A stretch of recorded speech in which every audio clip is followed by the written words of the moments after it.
Hi, I'm Steve from Yokogawa Support. Welcome to another Exaquantum training video.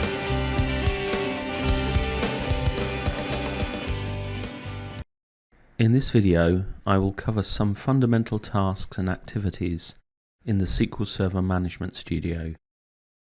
As you can see, I have a shortcut to the SQL Server Management Studio saved to the taskbar, but I can also run this from the start screen.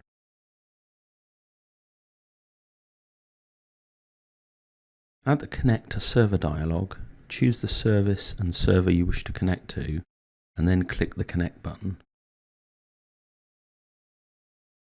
When SQL Server Management Studio opens, the Object Explorer will appear in the left-hand side of the screen. The Object Explorer gives you access to most of the elements of SQL Server you need to use. Most frequently, you will be accessing databases. The database containers can be expanded to see tables, views, and other various properties. Here you can see the tables from the Q application config database. Right-clicking a table gives access to all of its properties and data. The most common option is viewing data. To do this, choose the option Select Top 1000 Rows. As you can see, a new pane opens on the right, showing the query that's been run, and in the lower section the query results. The upper and lower panes can be resized and scrolled.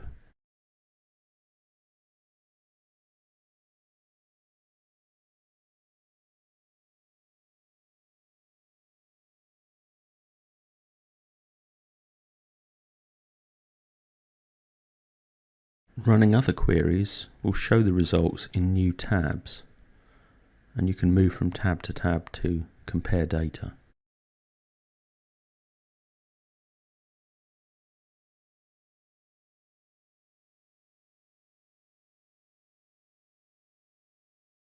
On occasions, you may be sent a SQL query to run. To do this, click the New Query button and then paste the query into a blank query window. Then click Execute to run the query.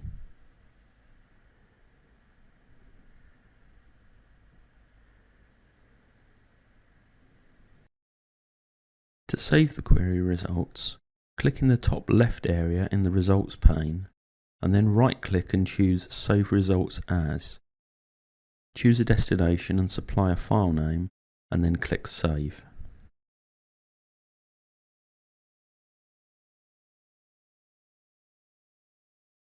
On occasion, you may be required to back up a database. This is also carried out with a right-click menu. Choose Tasks and then Backup to open up the Backup dialog. To back up with the default settings, simply click OK.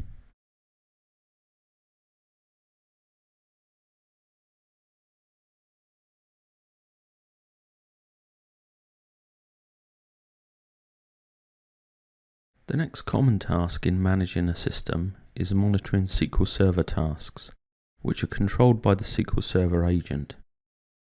Automated SQL Server tasks are run by jobs as shown here. Right-clicking a job gives access to its properties and allows it to be controlled. Sometimes it's necessary to temporarily disable a job, which is done by choosing Disable from this menu.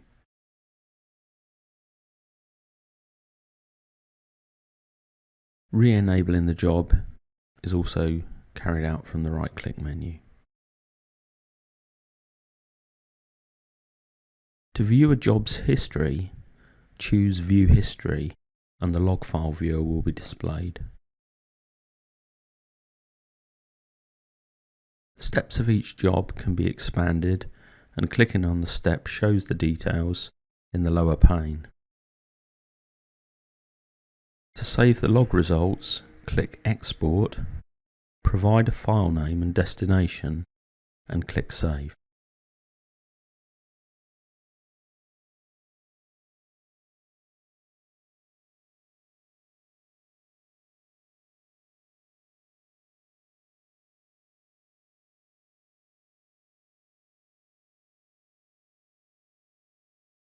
The final common task we will look at is viewing SQL Server activity using the Activity Monitor. This can be accessed by right-clicking the server name. The most useful information is found in the resource weights and recent expensive query segments. These can be expanded to view the details. From here you can screenshot the details and save them as required.